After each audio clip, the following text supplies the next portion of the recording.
Namaste everyone. In this video we are going to create a trigonometric table for some selected angles. These are those angles and I want to calculate their sines, cosines and tangents respectively. So let's get started here. I will type equal to sine. Okay, then this is the number, that means this angle is the number equal to. Okay, now let me drag it horizontally. And I got something like this. Now I want to tell you that these are not the correct values. Why? Because the trigonometric functions inside the Excel always consider the number as the radian measurements. So that means if I come here and press F2, that means this sine is taking this 30 as radians, 30 radians, not 30 degrees.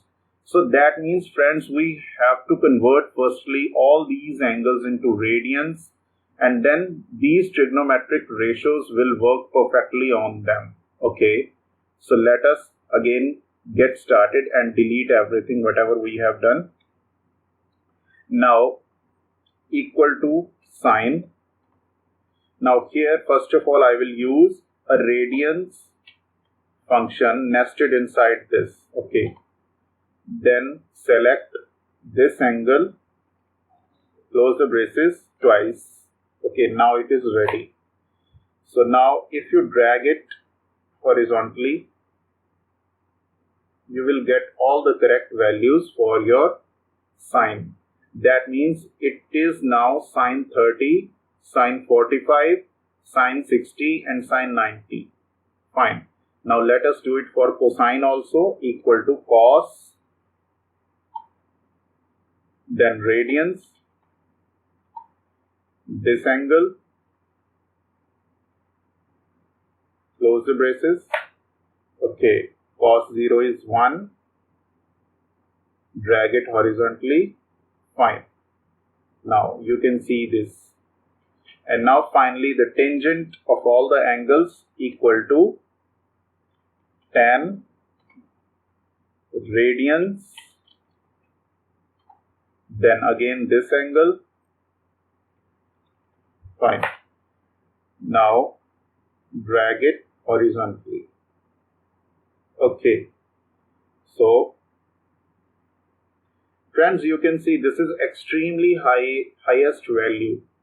It is actually the value of the tangent 90 degree is infinity in mathematics, and we represent it by a symbol which is looking like a horizontal 8.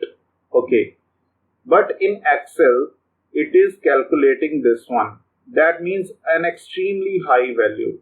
Okay, that is near to infinity. So if we don't want this, we can just straight away put here infinity. Okay, delete.